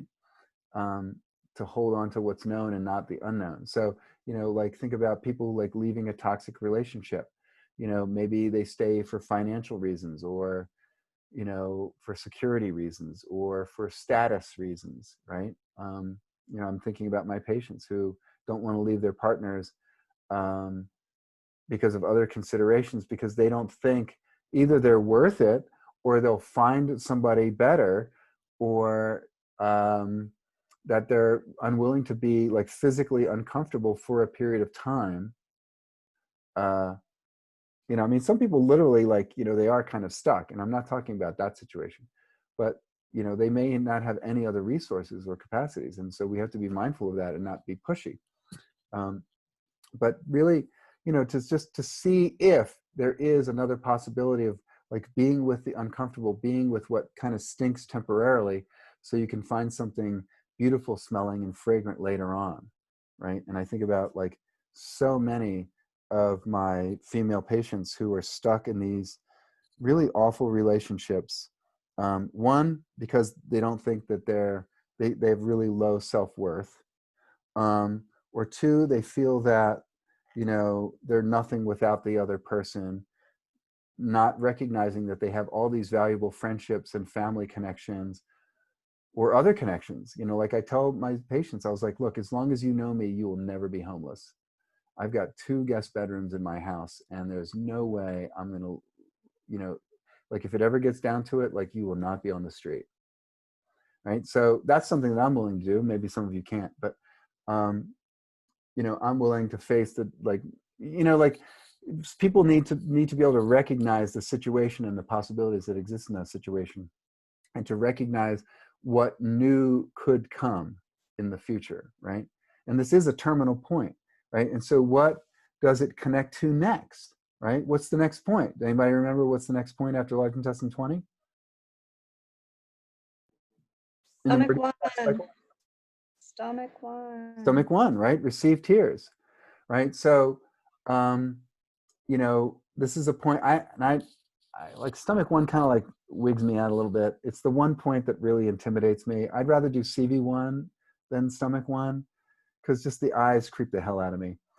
And that's because of something that happened to me when I was young, and it messed me up for like eyes stuff. Tell us the thing that happened. No, it's a long, boring story, and it's not important. But the point is, it's like the first time I watched somebody like pluck a what do they call it? A contact out of their eye. Like I almost vomited. So anyway, stomach 1 just kind of creeps me out. But like, think about like if you smell something so bad that it makes your eyes water, right? Think about that. Like, so, you know, but stomach 1 is the beginning of ingestion, right? Like your appetite begins with your eyes, and what actually begins with your nose. You smell something and then you see it, right? Like you're walking downstairs, and maybe if you live with somebody who's like maybe made something really delicious, like you smell it, and then ooh, right? That stimulates your appetite, and then you see it, and hopefully that continues to stimulate your appetite, right? And again, thinking about like the nature of how important the sense of smell is to a lot of metal CFs, right? So this is really good at like opening to what's next, right? And so stomach is about fulfillment, ingesting something new, ingesting a new experience, ingesting a new flavor of life, right? Ingesting a new relationship, ingesting a new work, right? Taking something in that's like more fulfilling, that you can really savor. And so a lot of people, a lot of metal CFs get stuck in, like they don't see the possibility for that. I don't mean a would possibility, like as in like what could possibly happen. I have multiple directions to go to in life. It's more about opening to the possibility of fulfillment and satisfaction and nourishment, and not settling for this crap, you know, because people just don't recognize their own value. So you could also combine this with kidney 26, really nice point, or the inner and outer bladder line points for the lung and large intestine. All right. So there you go. This has a lot to do with refinement and refining things in our life, including ourselves and our words and our behavior. You know, like metal CFs are really into the refined, especially large intestine, some lung too, but like they're really into like the refined things of life, right? I'm not just getting like any doll for my niece. Like I'm getting like the best doll for my niece. You know what I mean? Like the most amazing, well-made, well-crafted, like perfectly styled, you know, highly reviewed, you know, like I'm not just going to get them anything, right? Oh, they like books. I'm not just getting like some used paperback, pshaw. No, like I'm going to get them a signed first edition, right? That's impressive, right? Right. So that's how you know if you're like a closet metal CF. Look at how you give gifts, right? Yeah. So, all right. That's the large intestine. Happy week, whatever week it is. I don't know. Are we week like 47 of this trimester? It just feels that way. Yeah. Believe me, I'm probably as tired as you are. And I see 35 patients a week. So anyway, and I'm sure some of you have jobs too, right? Kids to take care of, people to take care of. I'm sure you're all pretty crispy by now. So no discussion forum this time. We will discuss, I think, the spleen next time.